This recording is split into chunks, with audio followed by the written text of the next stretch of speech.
Hello hi ನಮಸ್ಕಾರ. ನಾನು ನಿಮ್ಮ Yashu Gowda. Welcome back to my YouTube channel. ಎಲ್ಲರೂ ಹೇಗಿದ್ದೀರಾ? ಚೆನ್ನಾಗಿದ್ದೀರಾ ಅಂತ ಭಾವಿಸ್ತೀನಿ. ಸೊ ಇವತ್ತು ಸಂಡೇ ಆಗಿರೋದ್ರಿಂದ ನಾನು ನಿಮ್ಗೊಂದು ಒಳ್ಳೆ ಚಿಕನ್ ಚಾಪ್ಸ್ನ ಹೇಳ್ಕೊಡ್ತಿದ್ದೀನಿ. ಇದು ಗ್ರೀನ್ ಕಲರಲ್ಲಿ ಮಾಡಿರೋತಕ್ಕಂಥದ್ದು ನಿಜವಾಗ್ಲೂ ತುಂಬ ಚೆನ್ನಾಗಿರುತ್ತೆ.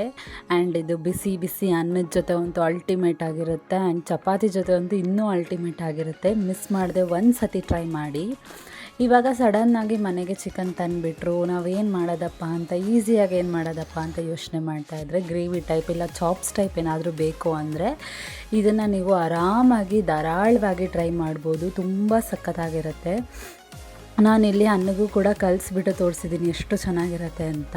ತುಂಬ ಈಸಿ ಮೆಥಡು. ನಿಮಗೆ ನಾನು ಹೇಳ್ತಾ ಗೊತ್ತಾಗುತ್ತೆ ಎಷ್ಟು ಈಸಿ ಅಂತ ಇದು. ಆ್ಯಂಡ್ ಗ್ರೀನಲ್ಲಿ ಮಾಡಿದ್ರೆ ಎಲ್ಲರೂ ನೋಡಿದ ತಕ್ಷಣವೇ ಏನೋ ಒಂಥರ ಸಖತ್ತಾಗಿದೆ ಅಂತ ಅಂದ್ಕೊತಾರೆ, ಡಿಫ್ರೆಂಟ್ ಆಗಿದೆ ಅಂತಲೂ ಅಂದ್ಕೊತಾರೆ. ಅಷ್ಟು ಚೆನ್ನಾಗಿರುತ್ತೆ. ಮಿಸ್ ಮಾಡದೆ ಒಂದೇ ಒಂದು ಸತಿ ಟ್ರೈ ಮಾಡಿ. ಆ್ಯಂಡ್ ಇದನ್ನು ಹೇಗೆ ಮಾಡೋದಂತ ಹೇಳ್ತೀನಿ ಬನ್ನಿ. ಮಾಮೂಲಿ ಒಂದು ಜಾರಿಗೆ ಒಂದು ಮೀಡಿಯಮ್ ಸೈಜಷ್ಟು ಈರುಳ್ಳಿ, ಇಲ್ಲಿ 3/4 kg ಚಿಕನ್ ತೊಗೊಂಡಿದ್ದೀವಿ. 3/4 kg ಚಿಕನಿಗೆ ನಾನು ತೋರಿಸ್ತಾ ಇದ್ದೀನಿ.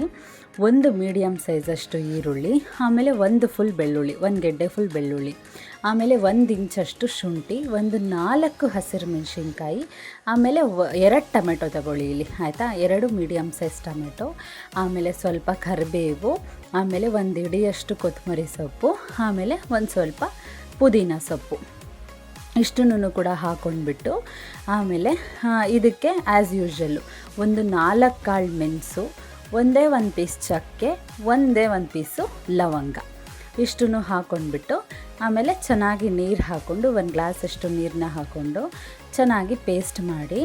ಆಮೇಲೆ ಇದು ಪೇಸ್ಟ್ ಮಾಡೋ ಮಧ್ಯದಲ್ಲಿ ನಾನು ಗೋಡಂಬಿ ಹಾಕೋದು ಮರ್ತೋದೆ. ಸೊ ಗೋಡಂಬಿನೂ ಹಾಕಿದ್ರೆ ಚೆನ್ನಾಗಿರುತ್ತೆ. ಗೋಡಂಬಿ ಇದ್ದರೆ ಹಾಕ್ಕೊಳ್ಳಿ, ಇಲ್ಲಾಂದರೆ ಬೇಡ, ಆಪ್ಷನಲ್ಲು. ಒಂದು 4 ಪೀಸ್ ಗೋಡಂಬಿ ಇದ್ದರೆ ಅದನ್ನು ಕೂಡ ಹಾಕ್ಕೊಂಡು ಚೆನ್ನಾಗಿ ಪೇಸ್ಟ್ ಮಾಡ್ಕೊಂಡ್ಬಿಡಿ ಈ ರೀತಿಯಾಗಿ. ಇವಾಗ ಮಾಮೂಲಿ ಒಂದು ದೊಡ್ಡ ಪ್ಯಾನಿಗೆ ಒಂದು 4 ಸ್ಪೂನ್ ಎಣ್ಣೆನ ಹಾಕ್ಕೊಂಡ್ಬಿಟ್ಟು ಅದಕ್ಕೆ ಡೈರೆಕ್ಟಾಗಿ ಚೆನ್ನಾಗಿ ವಾಶ್ ಮಾಡಿಟ್ಕೊಂಡಿರೋವಂಥ ಚಿಕನ್ನ ಹಾಕ್ಕೊಳ್ಳಿ. ಇಲ್ಲಿ ನಾನು ಆವಾಗಲೇ ಹೇಳ್ದಂಗೆ 3/4 kg ಚಿಕನಿಗೆ ನಾನು ಇಷ್ಟು ತೊಗೊಂಡಿದ್ದೀನಿ. ನೀವು ಜಾಸ್ತಿ ಚಿಕನ್ ಮಾಡ್ತೀರಾ ಅಂದರೆ ಸ್ವಲ್ಪ ಎಲ್ಲ ಈರುಳ್ಳಿ ಎಲ್ಲ ಡಬಲ್ ತೊಗೊಳ್ಳಿ, ಆಯಿತಾ? ಅದಾದಮೇಲೆ ಚಿಕನ್ ಹಾಕ್ಕೊಂಡು ರುಚಿಗೆ ತಕ್ಕಷ್ಟು ಉಪ್ಪು, ಒಂದು 1/4 ಸ್ಪೂನಷ್ಟು ಅರಿಶಿನ ಪುಡಿ ಹಾಕ್ಕೊಂಡು ಚೆನ್ನಾಗಿ ಮಿಕ್ಸ್ ಮಾಡ್ಕೊಳ್ಳಿ. ಅದಾದಮೇಲೆ ಇದಕ್ಕೆ ಶುಂಠಿ ಬೆಳ್ಳುಳ್ಳಿ ಪೇಸ್ಟು, ಚಿಕನಿಗೂ ಕೂಡ ಸ್ವಲ್ಪ ಶುಂಠಿ ಬೆಳ್ಳುಳ್ಳಿ ಪೇಸ್ಟನ್ನ ಹಾಕ್ಕೊಳ್ಳಿ. ಯಾಕಂದರೆ ನಾವು ಅವಾಗ ರುಬ್ಬೇಕಾದ್ರೆ ಶುಂಠಿ ಬೆಳ್ಳುಳ್ಳಿ ನಾರ್ಮಲಾಗಿ ಹಾಕಿರ್ತೀವಿ. ಸೊ ಇದನ್ನು ಮಾಮೂಲಿ ಈ ಚಿಕನಿಗೂ ಕೂಡ ಸ್ವಲ್ಪ ಅದು ಫ್ಲೇವರ್ ಇರಲಿ ಅಂತ ಅಂದ್ಬಿಟ್ಟು ಸೊ ಇದಕ್ಕೂ ಸ್ವಲ್ಪ 1 ಸ್ಪೂನಷ್ಟು ಶುಂಠಿ ಬೆಳ್ಳುಳ್ಳಿ ಪೇಸ್ಟ್ನು ಕೂಡ ಹಾಕ್ಕೊಳ್ಳಿ, ಆಯಿತಾ? ಇದು ಹಸಿ ವಾಸನೆ ಹೋಗೋವರೆಗೂ ಚೆನ್ನಾಗಿ ಲಿಡ್ನ ಕ್ಲೋಸ್ ಮಾಡಿ ಒಂದು 5 ನಿಮಿಷ ಆದ್ರೂ ಬೇಯಿಸ್ಕೊಬೇಕು. ಚಿಕನ್ ಯಾವಾಗಲೂ ನೀರು ಬಿಟ್ಕೊಳ್ಳುತ್ತೆ, ಅದಕ್ಕೋಸ್ಕರ. ಸೊ ಶುಂಠಿ ಬೆಳ್ಳುಳ್ಳಿ ಪೇಸ್ಟ್ ಹಾಕಾದ್ಮೇಲೆ ನಿಮಗೆ ಬೇಕು ಅಂದರೆ ಸ್ವಲ್ಪ ಪುದೀನ ಸೊಪ್ಪು ಕೂಡ ಹಾಕ್ಕೊಳ್ಬೋದು, ಕೊತ್ತಂಬರಿನೂ ಕೂಡ ಹಾಕ್ಕೊಳ್ಬೋದು, ಆಯಿತಾ? ನಾನು ಕೊತ್ತಂಬರಿ ಖಾಲಿ ಆಗಿತ್ತು, ಇದ್ದಿದ್ದೆ ಅಷ್ಟು ರುಬ್ಬಕ್ಕೆ ಹಾಕ್ಕೊಂಡೆ. ಸೊ ನೀವು ಬೇಕಂದರೆ ಕೊತ್ತಂಬರಿ ಪುದೀನೂ ಕೂಡ ಚಿಕ್ಕ ಕಟ್ ಮಾಡ್ಕೊಂಡು ಅದನ್ನು ಕೂಡ ಹಾಕ್ಕೊಂಡು ಚೆನ್ನಾಗಿ ಹಸಿ ವಾಸನೆ ಹೋಗಿಸ್ಕೊಳ್ಳಿ, ಲಿಡ್ನ ಕ್ಲೋಸ್ ಮಾಡಿಕೊಂಡು. ಅದಾದಮೇಲೆ ಚೆನ್ನಾಗಿ ಹಸಿ ವಾಸನೆ ಹೋಗಿದೆ ಚಿಕನ್ ಅಂದಾಗ ಗ್ರೀನ್ ಪೇಸ್ಟ್ ಮಾಡಿಟ್ಕೊಂಡಿದ್ವಲ್ಲ, ಆ ಗ್ರೀನ್ ಪೇಸ್ಟ್ನ ಹಾಕ್ಕೊಂಡ್ಬಿಟ್ಟು 1 ಗ್ಲಾಸಷ್ಟು ನೀರನ್ನ ಹಾಕ್ಕೊಂಡು ಚೆನ್ನಾಗಿ ಮಿಕ್ಸ್ ಮಾಡಿಬಿಟ್ಟು ಇದಕ್ಕೆ ನಾರ್ಮಲಾಗಿ ಸ್ವಲ್ಪ ಪೌಡರ್ಸ್ಗಳನ್ನೂ ಆ್ಯಡ್ ಮಾಡ್ಕೊಬೇಕು. ಅದೇನು ಅಂದರೆ ನಾರ್ಮಲಾಗಿ 1 ಸ್ಪೂನ್ ಚಿಲ್ಲಿ ಪೌಡರ್ ಹಾಕ್ಕೊಳ್ಳಿ, 1 ಸ್ಪೂನ್ ಸಾಕು, ಬಿಕಾಸ್ ನಾವು ಆಲ್ರೆಡಿ 4 ಹಸಿಮೆಣ್ಸಿನ್ಕಾಯಿ ಹಾಕಿರ್ತೀವಿ, ಅದಕ್ಕೋಸ್ಕರ. ಅದಾದಮೇಲೆ 1 ಸ್ಪೂನ್ ಧನಿಯಾ ಪೌಡರ್ನ ಹಾಕ್ಕೊಂಡು ಚೆನ್ನಾಗಿ ಮಿಕ್ಸ್ ಮಾಡ್ಕೊಂಡ್ಬಿಟ್ಟು ಲಿಡ್ನ ಕ್ಲೋಸ್ ಮಾಡಿ ಇಟ್ಕೊಳ್ಳಿ. ಇದಕ್ಕೆ ನೀವು ಬೇಕಂದರೆ ಕಾಶ್ಮೀರಿ ಚಿಲ್ಲಿ ಪೌಡರು ಹಾಕೊಬೋದು ಟೇಸ್ಟಿಗೋಸ್ಕರ, ಅದು ಆಪ್ಷನಲ್ಲು. ನಾನು ಇರಲಿಲ್ಲ ಅದಕ್ಕೆ ಹಾಕ್ಕೊಂಡಿಲ್ಲ, ನಿಮ್ಮ ಹತ್ರ ಇದ್ದರೆ ಬೇಕಂದರೆ ಹಾಕ್ಕೊಳ್ಳಿ. ಅದಾದಮೇಲೆ ಮಧ್ಯ ತಿರುಗಿಸ್ತಾ ಇರಿ, ಆಯಿತಾ? ಮಧ್ಯ ಬೆಂದಿದೆಯಾ ಏನು ಅಂತ ನೋಡ್ಕೊತಾ ಇರಿ. ಇಲ್ಲಿ ನಾನು ಒಂದು 15ರಿಂದ 20 ನಿಮಿಷ ಬೇಯಿಸ್ಕೊಂಡಿದ್ದೀನಿ, ಕಂಪ್ಲೀಟಾಗಿ ಬೆಂದಿತ್ತು.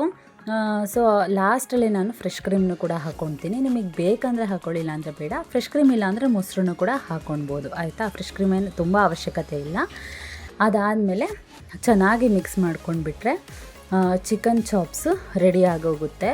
ಇಲ್ಲಿ ನೀವು ಬೇಕಾದರೆ ಇನ್ನೂ ಕೂಡ ಡ್ರೈ ಮಾಡ್ಕೊಳ್ಬೋದು, ಆಯಿತಾ? ನಾನು ಅನ್ನಕ್ಕೆ ಮತ್ತು ಚಪಾತಿಗೆಲ್ಲ ಸ್ವಲ್ಪ ಗ್ರೇವಿ ಥರ ಇದ್ದರೆ ಚೆನ್ನಾಗಿರುತ್ತೆ, ಅದಕ್ಕೋಸ್ಕರ ನಾನು ಸ್ವಲ್ಪ ಜಾಸ್ತಿನೇ ನೀರು ಹಾಕ್ಕೊಂಡು ಚೆನ್ನಾಗಿ ಬೇಯಿಸ್ಕೊಂಡೆ. ಆದರೆ ತುಂಬ ಸಖತ್ತಾಗಿ ಬಂದಿತ್ತು. ಆ್ಯಂಡ್ ತುಂಬ ಡ್ರೈ ಇದ್ದರೂ ಕೂಡ ಅದು ಮಸಾಲೆ ಇಲ್ಲ ಅಂದರೆ ತಿನ್ನೋಕ್ಕಾಗಲ್ಲ ಅಲ್ವಾ. ಸೊ ಮಸಾಲೆ ಸ್ವಲ್ಪ ಜಾಸ್ತಿ ಇದ್ದರೆ ಅನ್ನಕ್ಕೆ ಕಲಿಸ್ಕೊಂಡು ಚಪಾತಿ ಕಲಿಸ್ಕೊಂಡು ತಿನ್ಬೋದು. ನಿಜವಾಗ್ಲೂ ತುಂಬ ಸಖತ್ತಾಗಿತ್ತು. ಮಿಸ್ ಮಾಡಿದೆ, ಒಂದೇ ಒಂದು ಸತಿ ಟ್ರೈ ಮಾಡಿ. ಸೊ ಈ ವಿಡಿಯೋ ನಿಮಗೆ ಇಷ್ಟ ಆಗಿದ್ದರೆ ದಯವಿಟ್ಟು ಲೈಕ್ ಮಾಡಿ, ಶೇರ್ ಮಾಡಿ, ಕಮೆಂಟ್ ಮಾಡಿ, ಸಬ್ಸ್ಕ್ರೈಬ್ ಮಾಡಿಕೊಡಿ. ಹೀಗೆ ನನಗೆ ಸಪೋರ್ಟ್ ಮಾಡಿ.